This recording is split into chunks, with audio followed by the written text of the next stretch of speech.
Mereka duduk di meja biasa saat mereka makan siang di kantin. Hari ini Karina yang akan mentraktir mereka makan siang. Ada beberapa orang yang menyapanya. Siang ini kantin agak sepi karena biasanya dekat akhir bulan begini banyak yang memilih makan di meja masing-masing sembari menyelesaikan deadline. Beli oleh-oleh. Karina menyodorkan paper bag lain ke atas meja. Makasih Karina. Farhan mendongak melihat isi paper bag. Oh iya Kar, lo gak mau ketemu calon suami lo? Tanya Santi. Ya maulah mbak, tapi dia lagi meeting sama Pak Alek. Nanti juga kami mau fitting baju. Ngomong-ngomong soal baju bridesmaid kapan dikirim? Tanya Marta. Ia akan menjadi salah satu bridesmaid Karina. Hari Kamis sebelum hari H baru dikirim. Mepet amat. Karina hanya menaikkan bahunya. Desainernya bilang persiapan untuk seragam sudah 85%. Karina berharap semua akan selesai tepat waktu. Enaknya yang dapat baju gratis, ucap Cynthia. Mbak ditawarin gak mau. Bukannya gak mau sih, tapi gimana keadaan X? Sebenarnya dirinya dan Santi juga Karina tawari untuk menjadi bridesmaidnya, tapi mereka berdua tidak bisa karena harus mengurus anak mereka yang masih bayi. Oh iya Kak, gue beneran kepo, kok bisa akhirnya lo mau nikah sama Pak Bara? Tanya Marta sembari menyendok makan siangnya. Kenatulah ya lo, selama ini ngatain Pak Bara mulu. Hahaha. Ejek Farhan yang malah dapat tendangan kaki Karina. Mereka duduk berhadapan. Buset, tulang kering gue.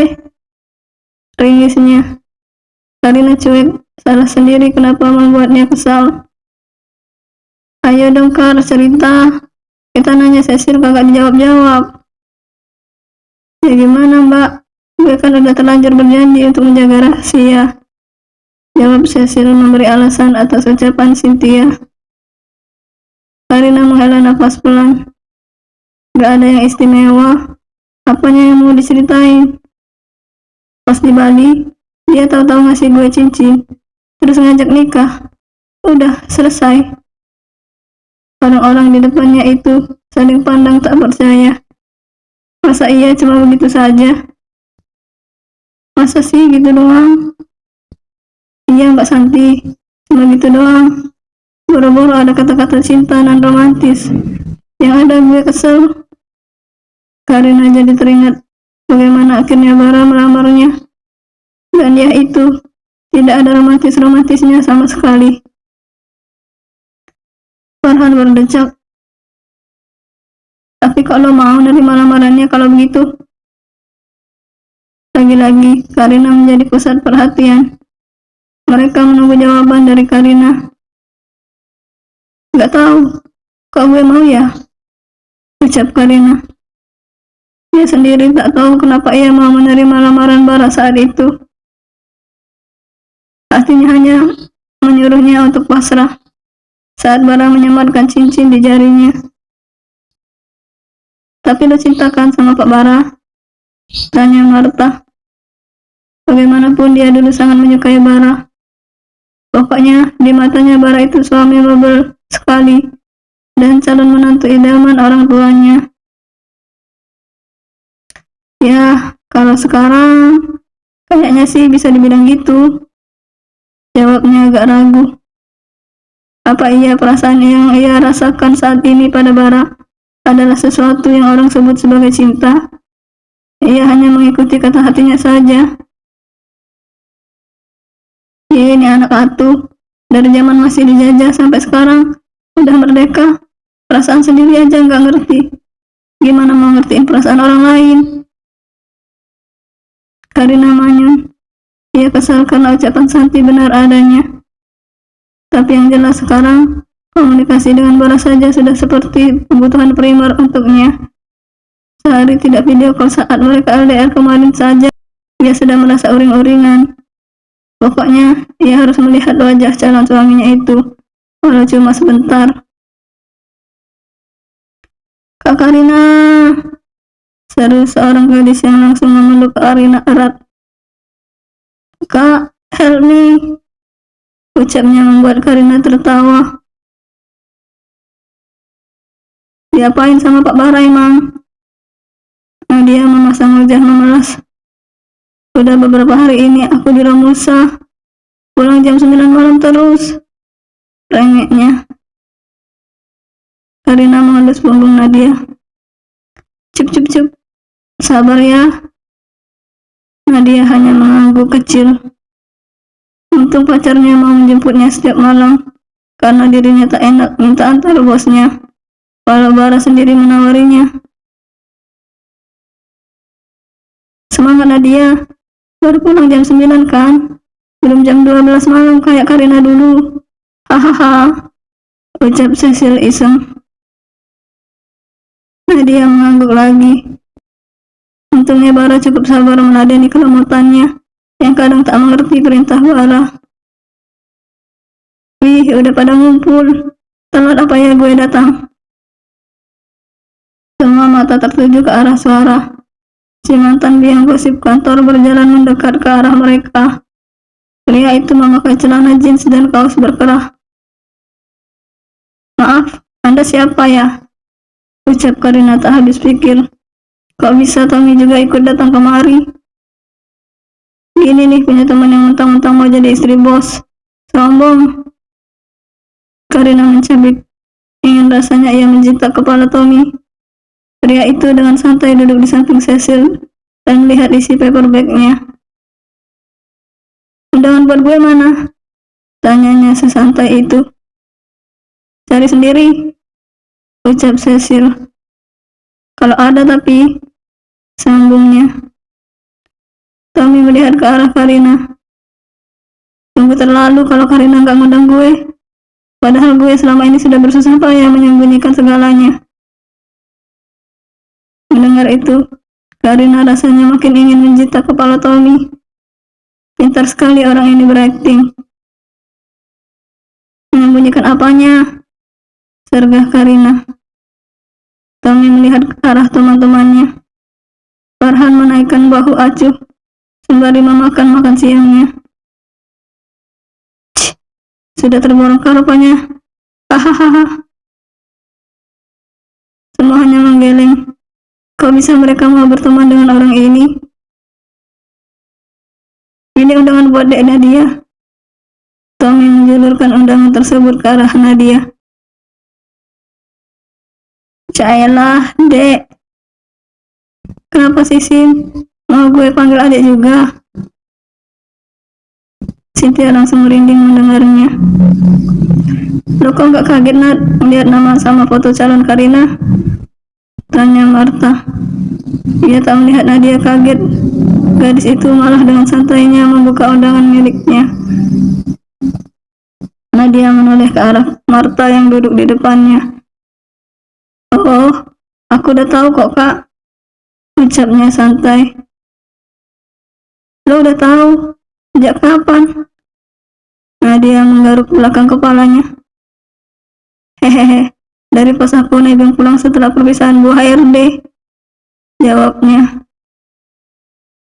Mendengar ucapan Nadia, semua mata kembali melihat ke arah Karina. Kalau tega kan ngasih tahu Nadia nggak ngasih tahu kita. Selama ini aku pikir hubungan kita istimewa, ucap Farhan mendrama seolah benar-benar terluka. Karina menghela nafas. Gak sengaja ketahuan. Ya kali gue ngasih tahu. Nadia mengangguk.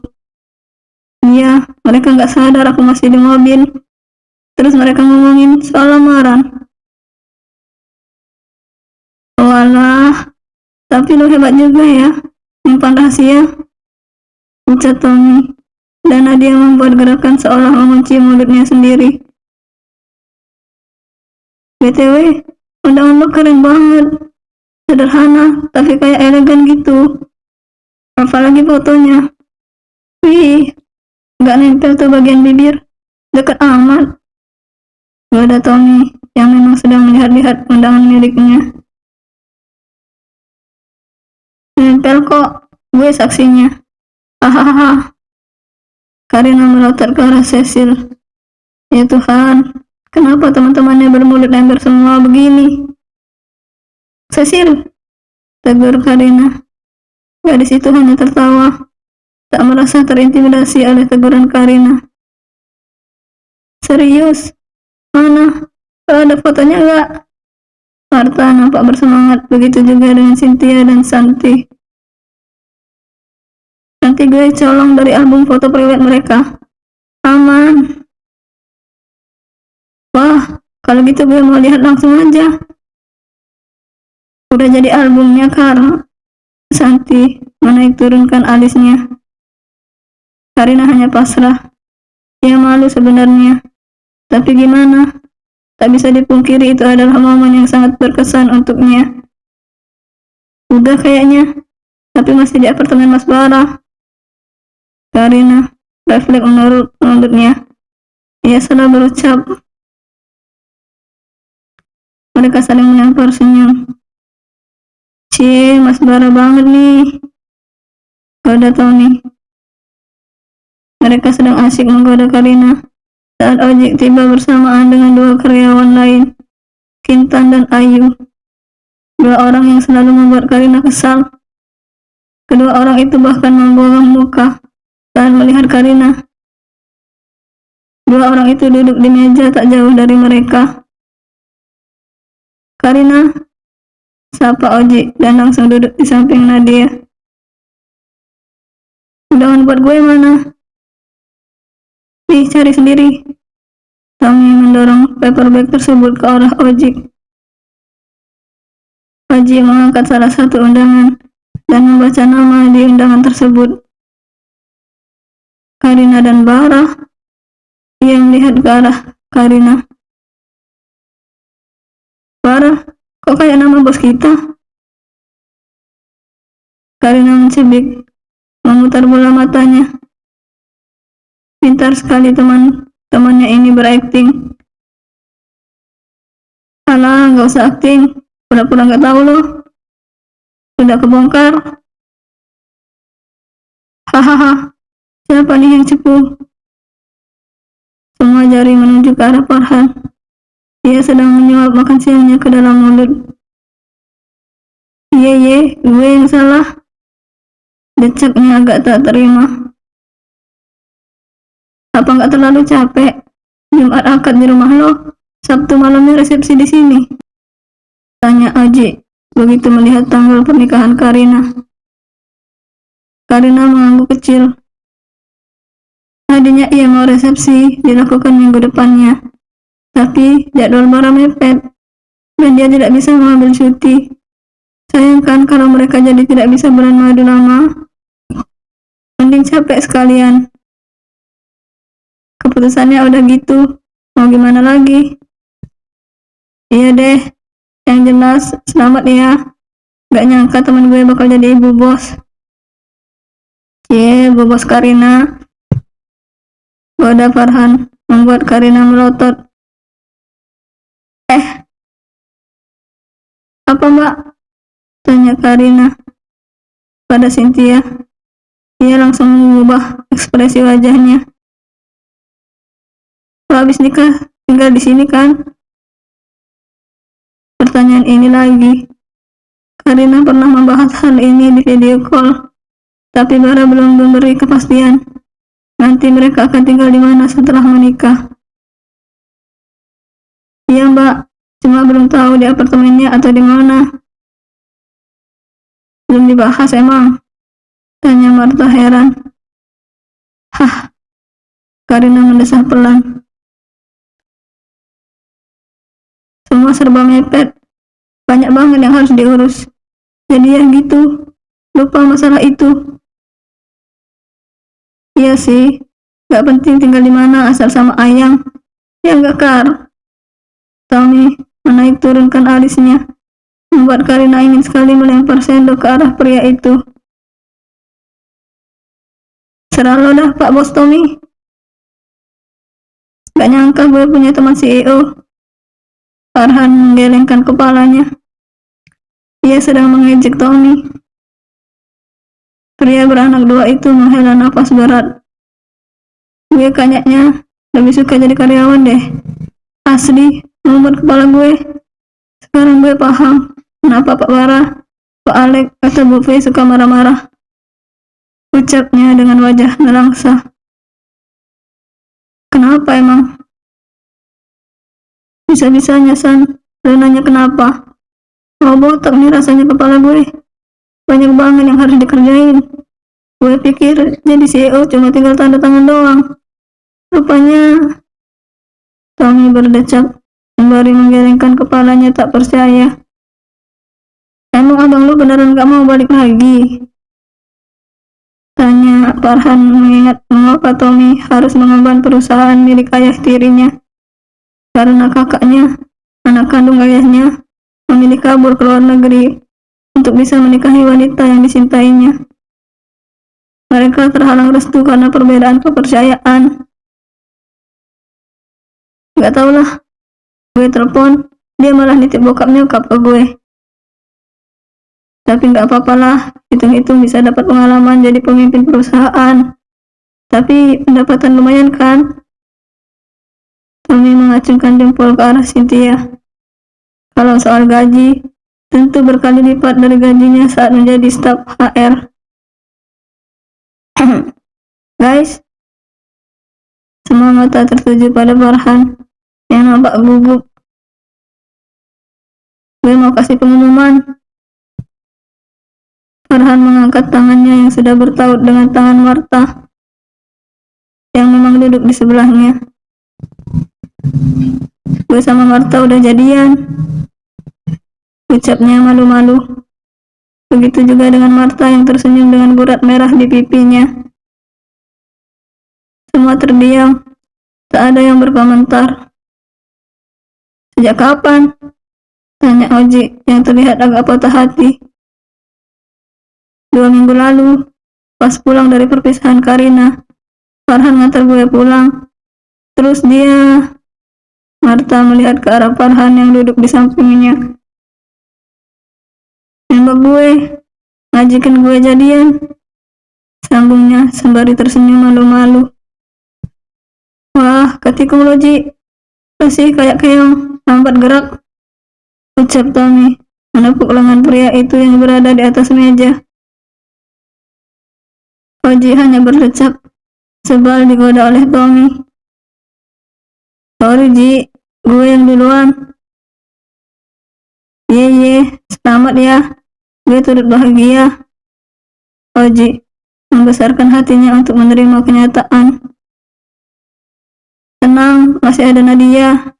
Ya enggak dek, ucap Tommy lagi. Gadis polos itu menggeleng. Enggak, aku udah punya pacar, jawabnya, membuat mereka yang mendengarnya tertawa. Oji mencubit. Ia memang menyukai Martha, tapi ia memang belum bergerak mendekat. Malah udah ketikung duluan. Bisa-bisanya kalian backstreet. Hehe, kita backstreet juga cuma 2 minggu, Kar. Nggak berbulan-bulan kayak lo. Karina mencubit mendengar ucapan Farhan. Backstreet apanya? Orang kalian semua udah tahu. Mereka tertawa melihat ekspresi kesal Karina. Kalau gitu gue nggak jadi seraktir deh. Pajak jadian kalian yang bayar ya, ucap Karina. Jelas Farhan dan Martha langsung menggeleng. Jangan Kar, kita belum gajian. Mana mau nabung buat masa depan yang lebih cerah, melas Farhan. Kita sih siapa aja yang traktir, gak masalah. Yang penting makan gratis. Hahaha, ucap Cynthia. Di tengah candaan mereka, Bara muncul, berjalan mendekat ke arah Karina, sembari tersenyum. Karina masih merindukan pria ini. Padahal baru semalam mereka bertemu, walau cuma sebentar. Jalan laki lo tuh, Kar. Karina hanya tersenyum menanggapi ucapan Tommy.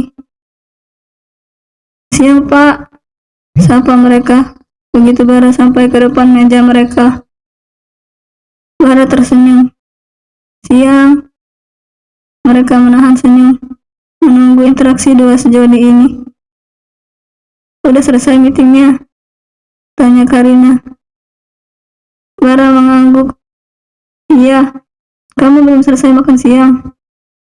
Sudah sih. Mas sudah makan? Bara mengangguk lagi, sembari tersenyum. Banyak pasang mata dari meja lain yang melihat dengan tatapan heran ke arah mereka. Karina mencoba santai. Oh, ia juga sudah harus ke pabrik. Kita langsung berangkat.